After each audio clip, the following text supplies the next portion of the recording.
Hi, welcome to toddfun.com, and today's fun is going to be a little lighthearted, a little bit of lighthearted fun. I have a 4-day weekend and I have many things I want to do. I just don't know which one would be the funnest. So I'm going to go through all of them. That is, I'm going to show you just how crazy my hobby life is by showing just a quick little snip of every project that I either purchased or started.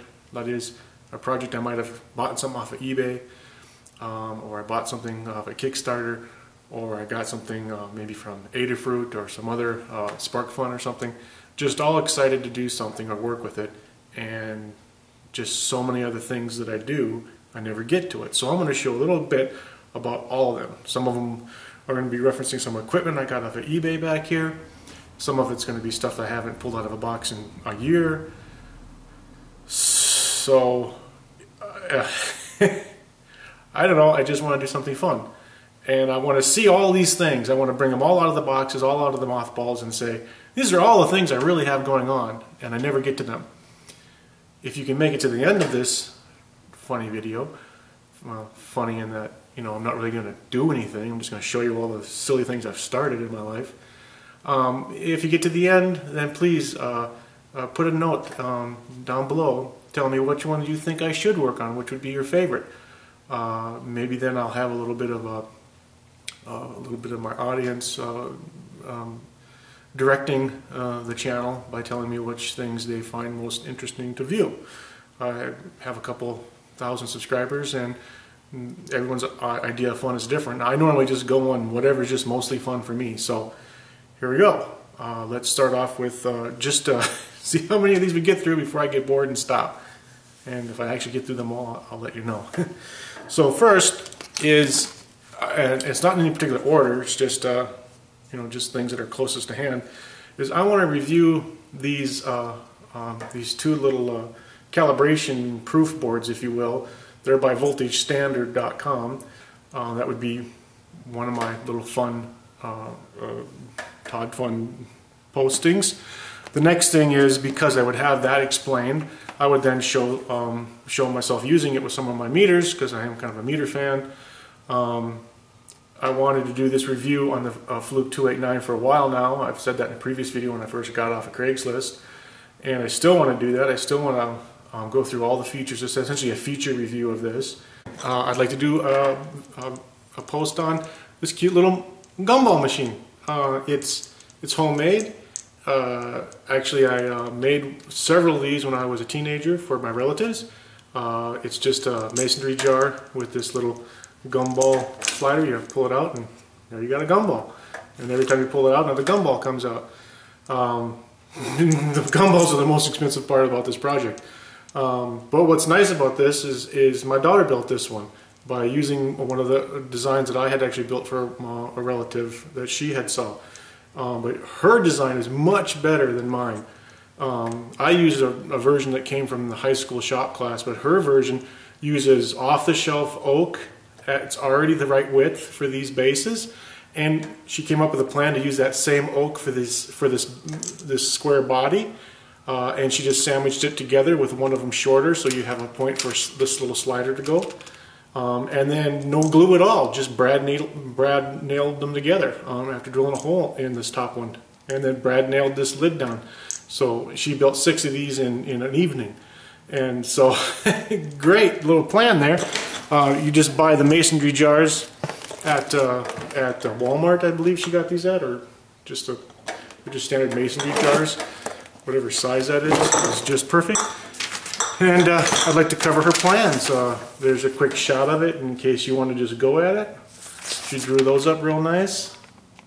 But it'd be nice to shoot a video of that if she could help me with that again. So that'd be a nice project. Okay, so this next one would be kind of an Arduino project. I got little Mr. Peanut Man here. You've probably seen him floating around in the background here for, I don't know, about half a year now. He holds M&M peanuts. We had essentially a candy jar at work, and people were digging into the candy jar getting their peanut M&Ms, and someone didn't like that. They didn't think people should be sticking their hands all in the same jar of food. bowl of food. So they got this, they brought this into work, and then the people wouldn't be putting their fingers in, but it was then decided that you still have to touch this lever to get the peanuts to come out. And so you're still, you still got people on it. So the Arduino hack for this is going to be a little backpack for this guy, or a base, which will have a little servo on here, and the little Arduino will have a little like an optical interrupt or sense. And as soon as you put your hand under it, the Arduino will simply drop the peanuts on the floor. And no one will have to touch any of the community food anymore. That'll be a neat project, a little Arduino fun. And then next would be a little bit of mayhem and destruction. I have a large box full of used hard drives. All of them are blank. They've been electronically erased with a machine. And I'm scrapping them for basically I'm taking it to a scrap dealer that will buy all the, will pay me for the scrap for these. But before I do that, I want to show how you can destroy a hard drive using hammers, saws, whatever, because a lot of people don't have an electronic eraser. And I want to do a post on destroying these in ways you can do that. A bandsaw, blowtorch, plasma cutter, just rip them in half so they're completely and utterly destroyed. And I actually want to do that when they're running. I want to actually spin one of these up, build a cage around it, have this thing running at 7,200 RPM. Some of these run at even faster than that, like 1,500 RPM, 10,000 RPM. This is a 10,000 RPM drive. And get it spun up to full speed and then just slice it with a plasma torch as it's running. Of course, I'm going to have to build an enclosure for it and some way of running that, but that'd be fun. A little mayhem, right? I'll show you a shot of the box because it's entirely too heavy to lift it. There's the box. That's a lot of destruction fun ready to happen. Well, this next one may get a lot of votes from, well, the old timers, but maybe even some young people. I got it from a friend, actually. A friend sent it to me. It's an old Monroe engineering calculator. It's Nixie tube. I mean, it even has, like summations and sine and cosine, inverse sine and cosine, angles. And this is what engineers thought was its weight in gold. And it's heavy too, so there. And yeah, this was a calculator back then that they would use, unlike some of the little tiny things we use nowadays. But yeah, this would be fun. I haven't taken it. I haven't even powered it on. I don't even dare actually power it on because this is the cord. Yeesh. So yeah, take it apart, clean it up, get a new cord for it, and then maybe start playing with it. But yeah, well, what would you think? That's compare that to when I was in engineering classes. I didn't have anything monster like that. I had my HP 48SX, and well, I slept with this thing in college, so calculators are important to engineers. So let's see what else we can dig up. Okay, this next one is something I'd like to do a teardown review and service of. It's a Keithley 225 current source. Got off of eBay about maybe a year ago now. I think I paid like $140 with shipping. It'd be really nice to add this to my meat bench behind me, but I just haven't gotten time to take it out of the box and work on it because I do want to make a post of it when I do it. I don't want to just do it. So yeah, maybe this would be a good one. It goes from 0.1 microamps all the way up to 100 milliamps source. It does 10 volts to 100 volts, positive and negative. That would be a real nice old school Keithley product. I'm pretty sure there's some capacitors in there that need to be replaced. But yeah, ooh, wow. Wow, take the smell.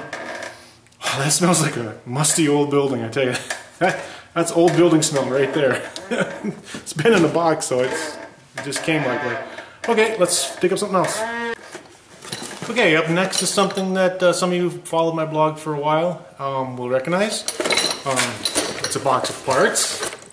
And if you look in there, you see? Yeah, that's the 10,000 volt power supply I got off of eBay for 30 bucks. It's a post way back. I thought it was pretty interesting to get, for like 30 bucks a 10,000 volt power supply. It doesn't do a lot of amps, but that's not the point of one of these. I still have, well, of course, all the pictures from the post and the video, but I have a little cheat sheet on how to reassemble it. I got to reassemble it, but if you saw that video, you know that it was just a sticky, gooey, icky mess, and I wanted to send it off to powder coating, and the box came back from powder coating.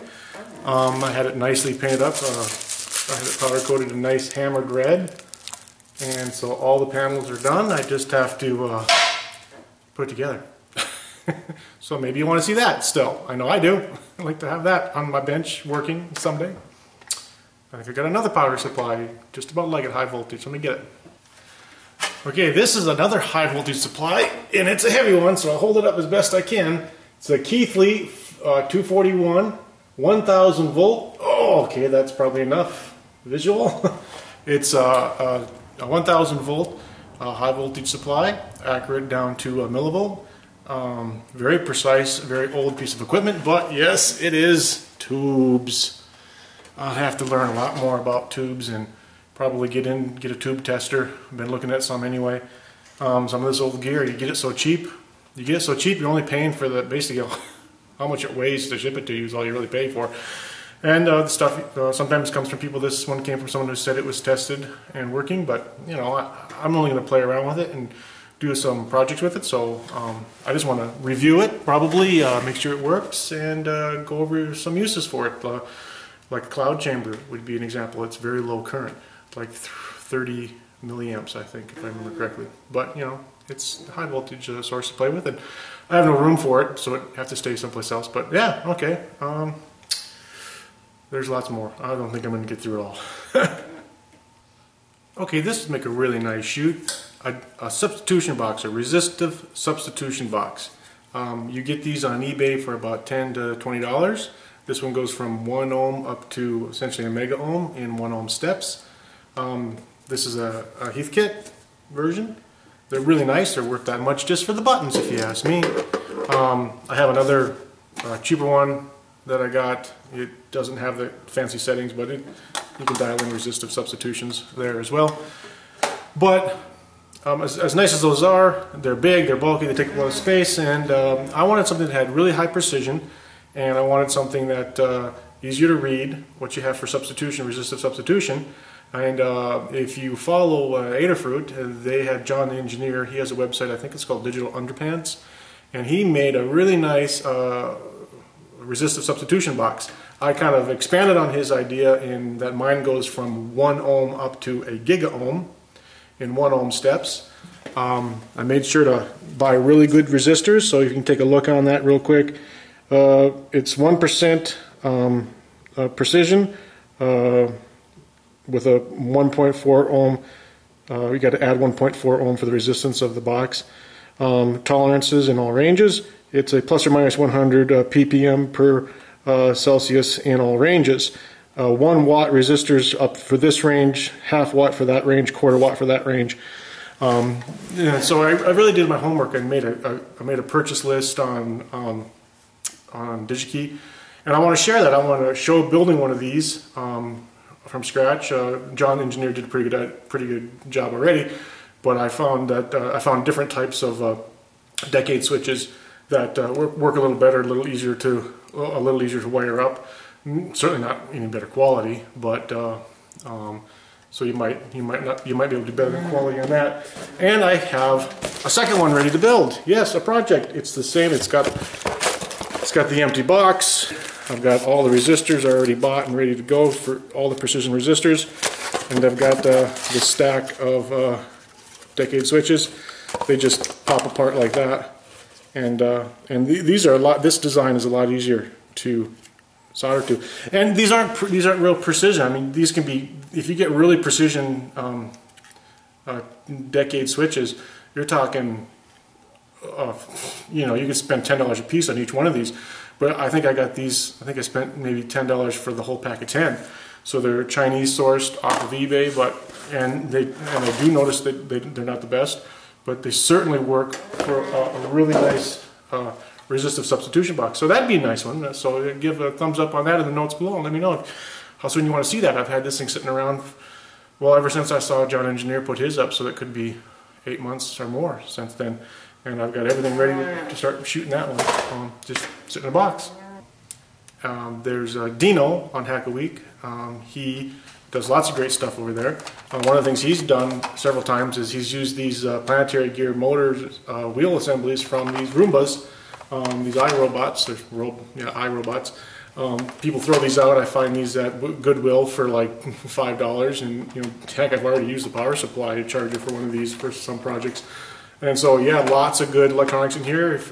If you want to go over to Hack a Week and look at Dino's strip down and use of these, he used them for lots of robots and used Arduinos to control them. So I want to definitely take this apart and get to that. I have an Uno here, an Arduino Uno, and I have the little LCD control board from Adafruit on there. And the point of this project is I have a ham friend who has an old boat anchor style ham radio, and it only has dials on it. There's no display. It doesn't say what frequency is on. And I found out how the circuitry inside that old boat anchor style ham radio works, and there's 3 lines I can tap off of, and I can measure the frequencies of those 3 source lines, and then I can do a little calculation in the Uno here, and I can display on there what frequency he's actually dialed into with some pretty reasonable accuracy, I'm thinking. I'll have to use a dividing chip on that, but that will be the next post you see, because I'm in the middle of actually working on this one. So you're definitely going to see this one next for sure, this frequency counter for a ham radio. So I have one of these USB style digital logic analyzers. I got this one from Adafruit. It's an 8-channel USB version digital logic analyzer, and I'll let you read it because I can't say Salia. But they make this 8-bit, and a better one is the 6 or 8-channel. There's a better 16-channel one that has input protection. I'd recommend if you got more money. But I'd like to do a post on this, on using it and how well it works and the projects I use it on. It's a real handy thing to have to hook up to a computer real quick, right, at electronics bench. So up till now, you've probably noticed the fun with the shaving, I hope. Well, little trivia, just because I saw it recently on the History Channel. Why did Hitler wear this mustache? Why was that something so important? Well, actually, a lot of Germans wore this mustache, from what I heard on the History Channel. Before World War II, Hitler was in the German army, and the Germans took facial hair very important. They very much stylized their facial hair. But when it came time to be in the army, you had to wear a gas mask, and the gas masks wouldn't seal if you had facial hair. So the Germans, the soldiers, they compromised by wearing this. It probably actually has a name, I just don't remember it. This style of shave. They just left that one little bit because that's all you could have and still have a sealed gas mask. So hey, a little trivia there too. So I definitely have more, so let's get to it. This is the fun project. This is my Bally Star Trek pinball machine restoration. I got this at an auction for about $300, I think, $320. Most of the components worked. I had to replace the soundboard inside. Of course, all the lights, the bumpers, I've ordered all that and got that already. I've already got springs and different parts that aren't working. I mean, I've got a lot of parts. I spent months making sure I had all the right parts to service this thing. So let's just take a quick look at it. And yeah, this is something I would like to video as I redo it, as I build it. Let's get down. So that's the back glass is really nice. That's, of course, that's what makes it valuable, is the back glass is still good. But it's interesting about this back glass. The Star Trek movie was coming out right when this machine was being produced, and Paramount had to approve the painting, the back glass painting. And the original, would you say, run, the first design for this was the original uniforms. That is, they had the original Enterprise uniforms, because these, of course, are the original Enterprise crew. But because the movie was coming out, the Star Trek, the movie, motion picture, Paramount made them redo the back glass in the movie colors uniformed, even though these characters never wore these uniforms. So this is just a This is a horrible thing for Paramount to do. Just ridiculous. And of course the ship has been repainted to be the movie Enterprise. Also terrible. And over here, I actually read that this guy's hand is being held out, and he was supposedly shooting somebody with a phaser, but they thought that was too violent, so they made it so he's just pointing at this gob of goo. So that's what I read. But the whole play deck has been redone with the Star Trek, the movie, but even though you can still see some of the example stuff from the original series. But still, it's a shame they didn't just leave it original. Oh, and I've actually seen the demo glass with the original artwork on it, and oh, would I love to get my hands on that instead of the original plastics for this would be really bad. But yeah, this is definitely something I want the video going over, taking it all down. It would be a multiple part video, but yeah, let me know if you're interested in seeing that. I hate not to get that on film, because there's got to be some pinball fanatics. I'd love to see this up and running real nice again.